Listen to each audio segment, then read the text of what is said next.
This year went very fast. It did. It's crazy. But For it's not everybody, over. it's not over. It's not over, people. Like, I do get into the mindset of like, it's October, like the year's over, kind of right off the end of the year, but it's not over. You have to start with that. Sometimes I jump ahead and I start planning my next year, you know, in this case 2020 now, which I think you need to be. You need to be thinking about that in the last quarter of the year. I think you need to start planning in your head.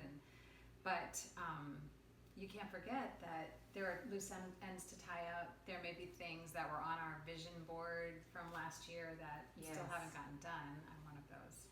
Yeah. So, gotta get and then there are people kind of like me, they're like, I'm not even going to go there. I'm not even going to look at the vision board. But there's, how do we do it? I mean, how do we get it done? Well, I think for me, I'm kind of calculating that like, okay, it's October, I've got 3 months. What is it that I want? I want to get to New Year's Eve and go, I did it. You know, that thing. What is that thing that you want to, when you're toasting the end of the year and the beginning of a new one? What is that thing that is still, that you have still on the table now in October that you could actually get done by December? And how do you work backwards from there and figure out a plan to do it?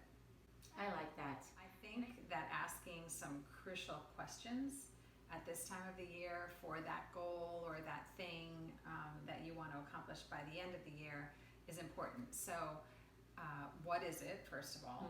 And then what are the resources that I need to make that happen? Because there may be certain things that I may need a day where I have childcare so that I can focus on this. Or what are the resources that you need? And when are you going to do it? When are you going to carve out that time? And sort of what needs to be done. Like for me, for example, it's always writing. I'm still trying to get this book done, and it's realistic. I could potentially finish it, or at least the first draft by the end of the year. So if I make a goal, for example, of getting up every morning to write, what is going to trip me up with that? Like thinking about what is it that could possibly trip you up. So I have to think about staying up late at night, because when I stay up really late at night, I don't want to get up in the morning, So it's not just I'm going to get up every morning. I'm going to be planful in advance of that and think about, okay, I need to have a decent bedtime so that I'm getting the sleep I need in order to get up. So, yeah. I like that. And I think it's also about, a lot of times we have this idea that in order for us to do something, we need to have the perfect conditions. Right. And I mean, what are the odds that we'll ever have the perfect conditions to do anything? Yeah. And I have done something lately for the past month that has been working really well about that, because to me, it was about studying. I wanted to take some classes and I just cannot find the time to really study, because by the time the day is over, I'm done.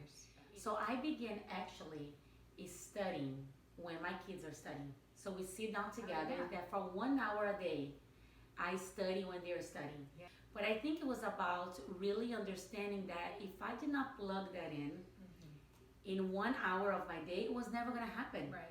Because I cannot find 1 hour of my day. The box. Yes. I find that a lot of times when I'm talking to people that I'm coaching, or that they'll just go, well, I can't do this. Well, what if you could? Like, what would make it that, just keep asking yourself the questions of, well, what could I do then? I can't do this. Because we tend to focus on what we can't do. Well, I can't do it at night, I'm tired. What can you do then? Exactly. And I think it's important for us, just as we move forward and towards the end of the year, even before we start planning 2020, that we can just identify what are those things, how can we make it happen right now, and really understanding that you may not have the perfect ideal scenario, but how can you plug it in the scenario that you have now so that you can feel accomplished. Because I think that beginning a new year feeling accomplished on these things that you have done this year, and just celebrate the small wins. And pick one. If you have an overwhelming list, pick one so that you know that when you get to New Year's Eve, you can celebrate and be looking forward. I like things that. You carry over. I always carry over things. Oh, didn't get to that. I'm carry it over to the next year. Yes. So what about a challenge? What is the one thing? The one thing. Write it down for us. What is the one thing that you guys are going to do from now to the end of the year that we Yeah. can kind of hold And each you other have to ask accountable. yourself that every week, right? What's the one thing I can do this week to get me that closer Yes. step? Yeah. So it you gotta becomes get a series of one things. a series of one thing. So Yeah. what is going to be your series of one things? Or at Yeah. least the one thing this week, the one thing you're going to do Yes. this week. To move you closer. Yes. Love that.